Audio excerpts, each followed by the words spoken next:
देखिए ओम का नियम क्या होता है कि किसी परिपथ में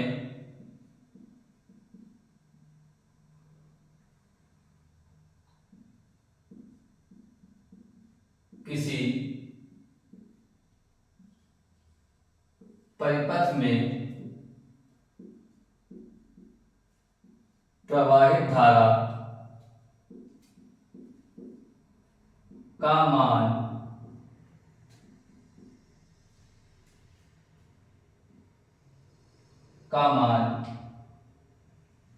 उस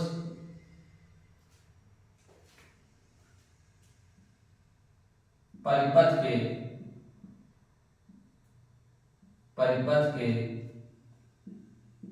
विभव के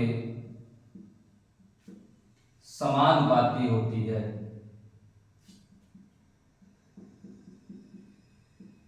समानुपाती होता है। किसी परिपथ में प्रवाहित धारा का मान उस परिपथ के विभव के समानुपाती होता है। तो यहां लिख सकते हैं V प्रोपोर्शनल टू I या I प्रोपोर्शनल टू V। अब यहां पर समानुपाती का साइन हटाएंगे हम, तो हो जाएगा V बराबर R I। नियतांक आएगा एक R, तो यहां से हम लिख सकते हैं R बराबर V बटा I। और ये जो R है ये हमारा प्रतिरोध है। V विभवांतर है और I धारा है। यहां पर विभव की जगह विभवांतर करते हैं।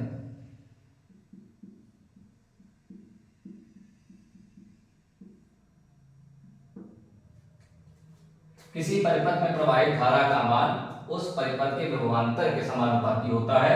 V proportional to I, V बराबर R। R प्रोपोर्शनल का साइन हटाएंगे, R आ जाएगा नियतांक, और तो यहाँ पे आ जाएगा V बराबर R I, V बटे I बराबर R। इसी को हम लोग इस तरह से भी लिखते हैं कि V बराबर I R। ठीक, तो ये हो गया ओम का नियम। अब किरचॉफ का क्या नियम है?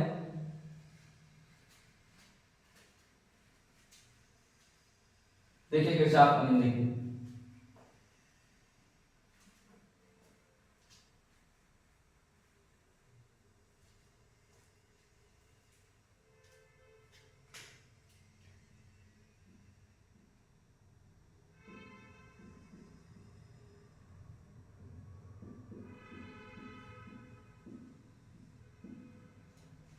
तो किरचॉफ का नियम है कि किसी संधि बिंदु पर आने तथा जाने वाली सभी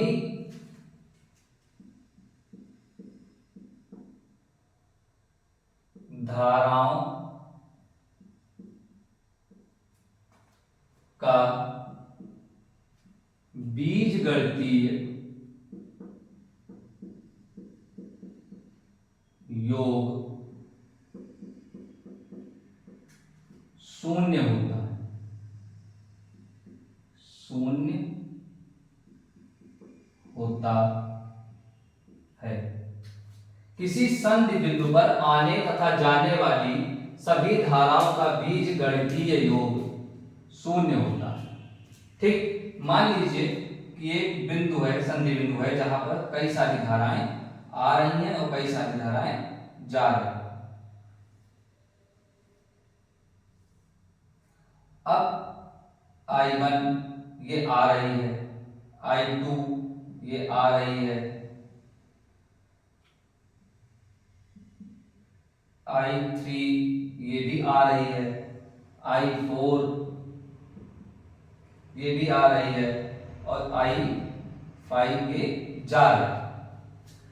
तो क्या होगा, I1 प्लस I2, अगर एक दिशा को हम धनात्मक ले लें तो आने वाली सभी धाराओं को अगर हम धनात्मक ले लें तो I1 plus I2 plus I3 plus I4, I1 plus I2 plus I3 plus I4, जब आने वाले को हमने धनात्मक ले लिया तो जो जाने वाला होगा उसको हम ऋणात्मक ले लेंगे, I5 बराबर 0 होगा। ठीक, तो कहते हैं कि आने वाली समस्त धाराओं का योग, आने वाली तथा जाने वाली समस्त धाराओं का योग कितना होना चाहिए, 0 होना चाहिए। ये किरचॉफ का नियम था। ठीक है, अब इसके बाद अब देखते हैं हम श्रेणी क्रम संयोजन और समांतर क्रम संयोजन।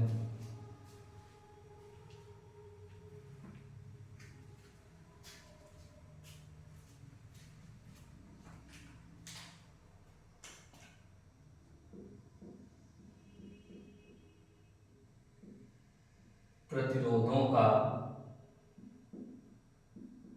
संयोजन दो तरीके से जोड़ सकते हैं। नंबर 1 श्रेणी क्रम संयोजन, नंबर 2 समांतर क्रम संयोजन।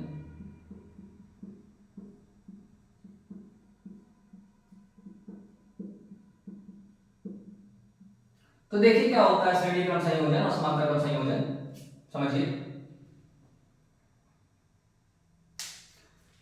श्रेणी क्रम संयोजन का मतलब है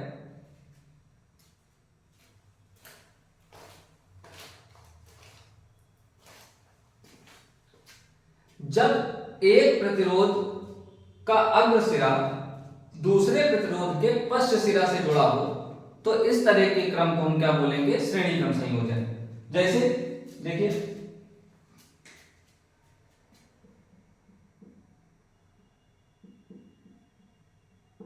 श्रेणी क्रम, मान लीजिए एक प्रतिरोध आपके पास है, अब इसमें ये एक सिरा में इसका अग्र सिरा मान लें और दूसरे को पश्च सिरा मान लें, तो जो दूसरा प्रतिरोध होगा इसका अग्र सिरा इसके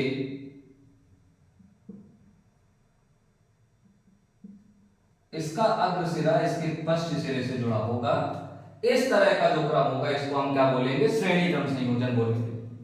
एक प्रतिरोध के पश्च सिरे से दूसरे प्रतिरोध का अगर अग्र सिरा जुड़ा हुआ है तो इस क्रम को हम क्या बोलेंगे, श्रेणी क्रम संयोजन बोलेंगे।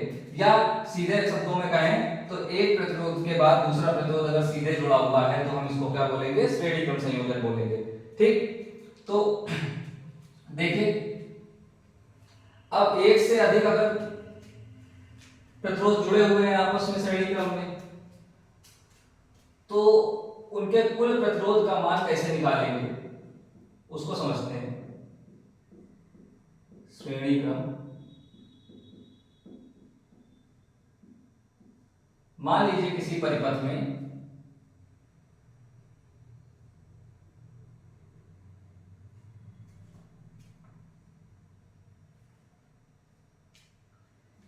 कई सारे आवेश, कई सारे प्रतिरोध जुड़े हुए हैं,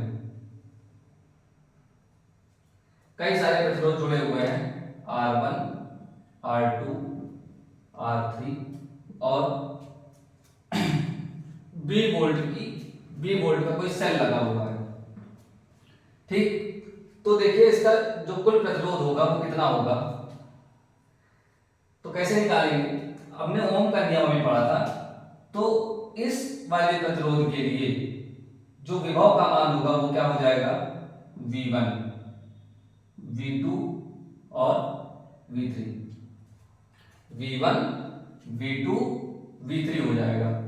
ठीक है, तो देखिए क्या होता है, किसी परिपथ में जो विभव का मान होता है, अलग अलग प्रतिरोध में जितने विभव हैं उन सब का योग सेल के, अगर सेल या बैटरी जो भी लगी हुई है उसके कुल विभव के मान के बराबर होगा। तो यहां पर हम लिख सकते हैं, क्या लिख सकते हैं, V बराबर V1 plus V2 plus V3। हमने क्या बताया कि जितने भी प्रतिरोध लगे हुए हैं श्रेणी क्रम में, इन सब के जो विभव होंगे, इन विभव का जो कुल मान होगा, जो इनका योग होगा, वो बैटरी के विभव के बराबर होगा। ठीक, तो यहां पे लिख दिया V बराबर V1 plus V2 plus V3। अब V बराबर आपको पता है क्या होता है, IR। ठीक, एक बात याद रखिए कि श्रेणी क्रम संयोजन में विभव का मान तो परिवर्तित होता है पर धारा का मान परिवर्तित नहीं होता है। तो विभव का मान परिवर्तित हो गया, धारा का मान परिवर्तित नहीं हुआ, तो यहाँ पर सब में, मतलब इस वाले प्रतिरोध में, इस वाले प्रतिरोध में और इस वाले तीनों में धारा का मान I रहेगा। इसमें भी I रहेगा, इसमें भी I रहेगा और इसमें भी समान I रहेगा। ठीक, तो देखिए V बराबर हो गया IR, V1 बराबर हो गया IR1, V2 बराबर हो गया IR2 और V3 बराबर IR3। तो जब हम इसको समीकरण 1 में रखेंगे, ये हमारा समीकरण 1 है, इसमें रखेंगे तो लिख देंगे I R बराबर IR1 plus IR2 plus IR3। यहां से I अगर हम कॉमन ले लें तो हो जाएगा R1 plus R2 plus R3 और I से I कैंसिल हो जाएगा तो बचेगा R बराबर R1 plus R2 plus R3। ये हमारा कुल प्रतिरोध का मान आ गया। मतलब श्रेणी क्रम में लगे सभी प्रतिरोधों का योग उसके कुल प्रतिरोध के मान के बराबर होता है। अब यहाँ पर तो हमने 3 प्रतिरोध लिए हुए थे, मान लीजिए यहाँ पर n प्रतिरोध लगे होते तो कितने भी प्रतिरोध लगे होते तो उनका हम सबका योग निकाल लेते, R1 plus R2 plus R3 dot dot dot dot plus Rn। सभी प्रतिरोधों का जो मान होगा, कुल मान, वो उसके कुल प्रतिरोध के मान के बराबर होगा। ठीक, तो समांतर श्रेणी क्रम संयोजन हो गया। अब देखते हैं समांतर क्रम संयोजन क्या होता है। समांतर क्रम संयोजन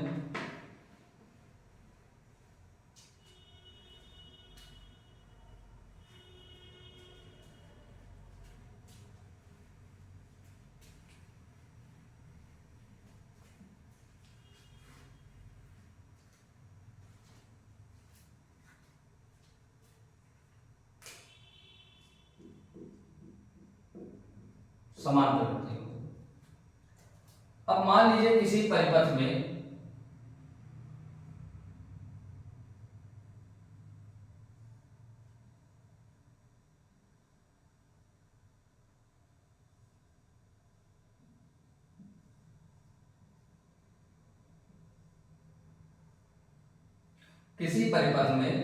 जो प्रतिरोध लगे हुए हैं वो समांतर क्रम में लगे हुए हैं।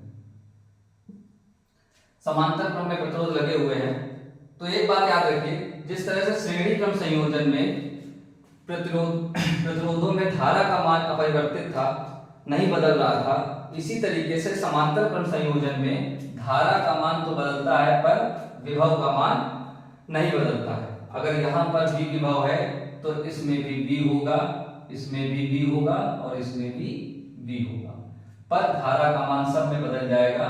इस वाले में I होगा, I1, I2 और I। ठीक, अब यहां से I धारा निकल रही थी और वो 3 हिस्सों में बढ़ गई, I1, I2 और I3। तो किरचॉफ के नियम के हिसाब से लिखें तो I बराबर होगा I1 plus I2 plus I3। समस्त धाराओं का योग शून्य होना चाहिए, तो अगर समस्त धाराओं का योग शून्य होना चाहिए तो इसको इस तरह से लिख सकते थे। क्या लिख सकते थे? I minus I1 minus I2 minus I3 बराबर 0। तो यहां से आ जाता I बराबर I1 plus I2 plus I3। यही हमने लिखा हुआ था। अब हमको पता है, क्या पता है कि V बराबर आई आर, ओम के नियम से हमको पता है V बराबर आई आर। तो अगर हम यहां पर लिख दें I बराबर V बटे R, तो देखिए R1 प्रतिरोध के लिए क्या हो जाएगा, I1 बराबर V बटे R1, I2 के लिए हो जाएगा, सॉरी R2 के लिए I2 बराबर V बटे R2 और I3 बराबर V बटे R3। ये तीनों प्रतिरोधों पर प्रवाहित होने वाली धाराओं को हमने निकाल लिया कि कितनी कितनी धारा उसमें प्रवाहित हो रही होगी। अब उसको हम समीकरण 1 में रखें, सबके मान उठा के समीकरण 1 में रखें, तो V बटे R बराबर V बटे R1 प्लस V बटे R2 प्लस V बटे R3। यहां से हम V अगर कॉमन ले लें तो मिलेगा हमें 1/R1 plus 1/R2 plus 1/R3 और V/R। V से V कैंसिल होगा, तो हमें क्या मिला, 1/R equals to 1/R1 plus 1/R2 plus 1/R3। ठीक, हमको क्या मिला, 1/R equals to 1/R1 plus 1/R2 plus 1/R3। ये जो हो गया ये हमारा कुल प्रतिरोध का मान हो गया। ठीक, तो देखिए अगर यहां पर 3 प्रतिरोध की जगह n प्रतिरोध लगे होते तो क्या करते, तो इसको हम लिख देते 1/R बराबर 1/R1 plus 1/R2 plus 1/R3 dot dot dot dot 1/R। ठीक, लेकिन एक बात समझिए, ये जो आएगा इससे 1/R का मान आएगा, तो अगर R का मान हमको निकालना है तो कैसे निकालेंगे, देखिए एक उदाहरण लेके देखते हैं।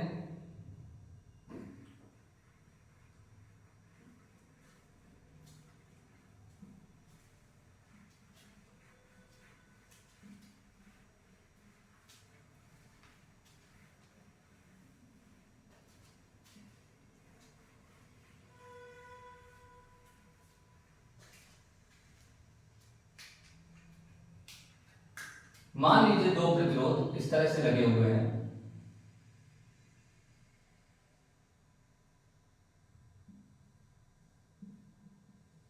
और ये परिपथ बना हुआ है R1 R2।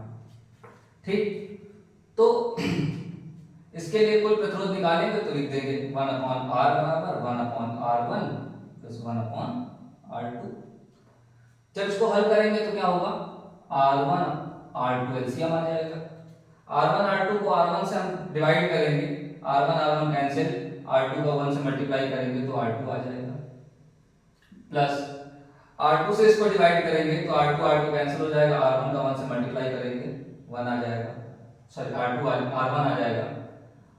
तो ये लिखेंगे इसको हम R बराबर R1 R2 बटे R1 प्लस R2, ये हमारा R का मान हो जाएगा या कुल प्रतिरोध का मान हो जाएगा।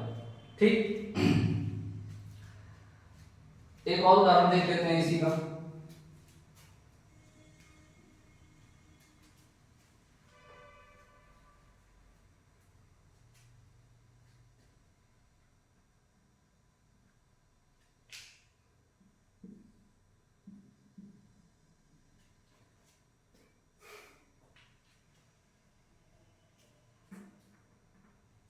मान लीजिए किसी परिपथ में 2 ओम और 3 ओम का 2 प्रतिरोध लगा हुआ है, समांतर क्रम में लगे हैं, कुल प्रतिरोध का मान हमको निकालना है, तो कैसे निकालेंगे, 1/R बराबर 1/R1 प्लस 1/R2। हम एक को R1 ले लें और एक को R2 ले लें, तो लिख देंगे 1/2 प्लस 1/3 बराबर इसको हल करेंगे, लासा लेंगे, दोनों का एलसीएम लेंगे तो कितना आएगा 6। 6 को 2 से भाग देंगे 3 आएगा, 3 का ऊपर 1 में गुणा करेंगे 3 आ जाएगा, 3 से 6 को भाग देंगे 2 आएगा, 2 का 1 में गुणा करेंगे 2 आ जाएगा। लिखेंगे 1/r बराबर 5/6, तो r का मान हो जाएगा 6/5, भाग दे देंगे कितना आएगा 1.2 ओम। ठीक, समझ में आ गया होगा। तो आज के वीडियो के लिए हम लोग इतना ही रखते हैं, बाकी आगे वाले वीडियो में देखा जाएगा।